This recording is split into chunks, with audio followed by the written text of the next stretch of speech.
It's day 3 of the 12 Days of Whiskey, presented by Greene Valley Wine and Spirits, 344 Commons Drive in Bolingbrook, Illinois. I am Bologna. Happy holidays. Merry Christmas. I am back in my bourbon basement, and I have something for you guys today, a side-by-side, a comparison. Um, we've seen this thrown out there on Reddit and on Instagram a couple times. But it came to our attention once again late in November by Brewzle. Brewzle is the bourbon hunter extraordinaire YouTube channel to end all bourbon YouTube channels, gigantic name in the YouTube bourbon whiskey game, if you will. And he had a Instagram post. I'll post it up right now for you guys to see. And this says, is Cooper's Craft 100 the new black top early times? I was told that the delicious, affordable whiskey that used to go into these old black top early time bottles when the brand was owned by Brown-Forman is now in these Cooper's Craft bottles. Thoughts? Question mark. Time for a blind comparison. And I thought to myself, yeah, time for a blind comparison. I like that idea. And before I get to that, there was another video I saw, like maybe 5 days after he posted that. It was obviously one of his hunting channels or hunting videos. So I'm going to play a little clip of that. Brewzle, respectfully, don't get us in trouble for playing content that is not ours. This is out of respect. But this is what they had to say. You're not trying to say that's 10-year-old Brown-Forman, are you? I mean, You're not trying to say it's 10-year-old Old Forester. I'm trying to say it's 10-year-old early times.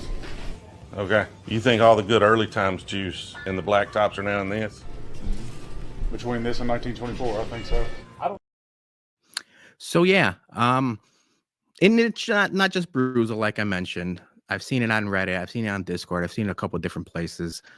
But I personally, and I know a couple of the bourbon bums, especially Dougie Freshness, we've been huge fans of early times bottled and bond back when it was the black cap early times, when it was owned by Brown-Forman before it was sold to Sazerac.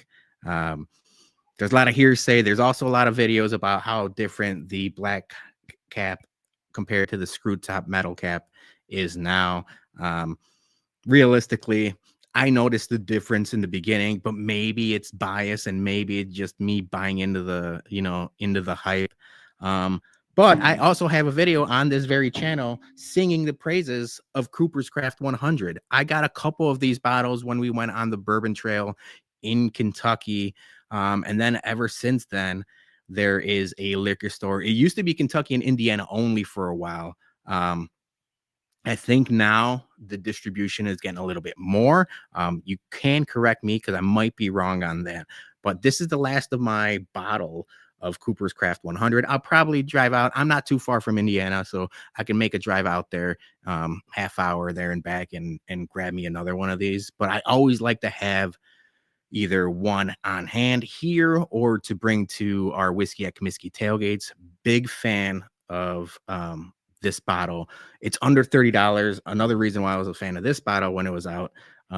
It's a good budget whiskey that I think is, you could compare it. It punches above its weight. It really, blind, you could say it's a $60, $70, $80 bottle and people would believe you. So I thought, let's do this. This is a fun video, a little something different than just a normal review. So I had both of these about 20 minutes ago, not blind, just so I can get my footing and kind of get an idea of what we're working with here, because it's been a while since I had both of these. And obviously this is the last of my black top, so I've been, slowly nursing that one. But I had it. And to tell you the truth, it was borderline indistinguishable. It shocked me how similar they were. I thought for sure the Cooper's Craft 100 was going to have a little bit more of like an oak presence to it, maybe, or maybe just like that stood out. But like the tasting notes, just side by side, it was a lot of vanilla, a lot of caramel, and a little bit of honey here and there. But they were very, very similar. If anything, I thought the early times, while similar, was just a little bit muted in the nose and the taste, but they were so close that I thought, oh boy, this is going to be tricky. I'm not sure I'm going to be able to pick them out. So I have 2 bottles staring right in front of me. I'm sorry, 2 bottles, 2 pours. My wife wrote down in a little piece of paper, folded, so I don't know which one's which, but I'm going to grow, and I'll start with the first one. But before we get to the side-by-side, we're going to play some an ad for our sponsor. Greene Valley Wine and Spirits in Bolingbrook is the best liquor store in the southwest suburbs. Come see their newly expanded and remodeled location for all your liquor needs. They have a great craft beer selection, an ever-expanding portfolio of tequilas and bourbon, and a new wine rack showcasing the best wines around. And while you're there, stop by their newly added tasting bar to try all the Bourbon Bump store picks before you buy.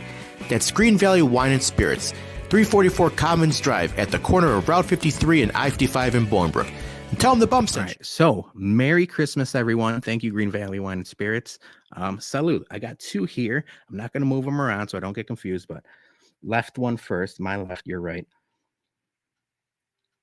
Yeah, a lot of honey and caramel. Maybe a little bit of like apple, like caramel apple. A good amount of caramel apple. And this one is more vanilla caramel, but like a lot less apple to it. Maybe a little bit of cherry. Both of these smell fantastic for being 100 proof offerings. They are like full. I was gonna say full flavor, but they smell fantastic. All right, salud. I'm going with my left, your right first.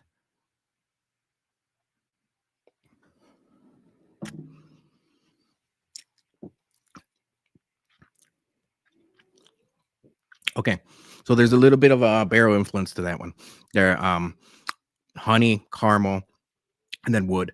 A little bit of barrel char and a little bit of yeah, like tanniny. A little bit of tannins at the end, so it's like a little bit drying. I'm gonna do this quick. So I got some water, and I'm gonna do the one on my right.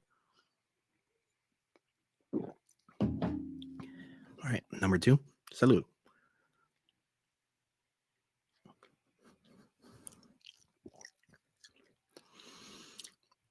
This one is while they're still 100 proof, this one drinks like lighter and brighter.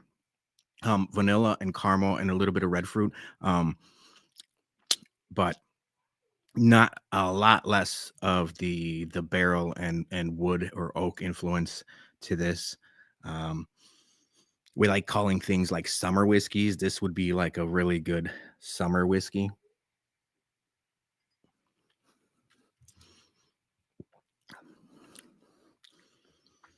That's really good. That's really good. I'm going to go one more. Last one.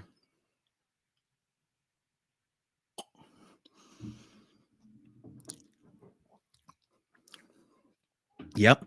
Yeah. So the one on my left, you're right. A lot more of the oak to it, but both of those are really good $30 bottles.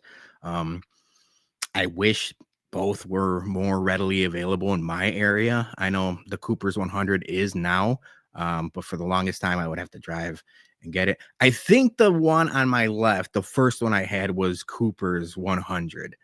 And I think the second one was the Black Cap Early Times. The first time I had it upstairs about 20 minutes ago, I only had a little nip of each just so I got like the profiles to them. All right. My left, Cooper's, right, Early Times. Both of them really good. Is it the same juice? That's the question that Brewzle was asking. I don't think so. I could be wrong. Obviously, both of these bottles I've had out for a while. They're, things could be different. They smelled very similar, but I think the taste there was enough. Like there was more distinguishable notes to either one of them. Bottom line, they're both really good budget offerings, and I'm including the early times that is now by Sazerac, the screw top early times.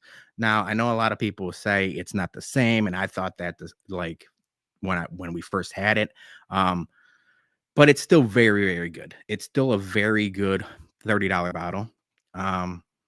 Is it the same juice? I'm probably gonna say obviously same mash bill, but there's enough differences there that I think no, it's not the same. It's not the black cap early times that does not exist for Brown Forman now went into Cooper's Craft. I could be wrong. It's all, I mean, this is all obviously my opinion, subjective, but both very good. I mean, I wish I had more of the black cap early times, but I like them both. So yeah, did this answer your guys' question? I don't know. I really don't. I'm glad I did this just so I personally got a little side by side and got a little bit of what I thought was the difference and similarities between the two. But yeah, so that was the side by side for early times, black cap early times, and the Cooper's Craft 100. That ends day 3 of the 12 days of whiskey. I will be back at the Head Bum in Charge's house in a couple days to do a couple more reviews. We got a couple real special things planned for as this series goes along. But I appreciate everybody watching. I like, and whenever I wake up in the morning and there's people commenting and we're able to comment back and getting really good feedback from everybody, really appreciate that. If you guys can, please like, subscribe, and share, and all that fun stuff really goes a long way. Thank you to Greene Valley Wine and Spirits, and we'll see you back tomorrow for day 4 of the 12 days of whiskey. Salud.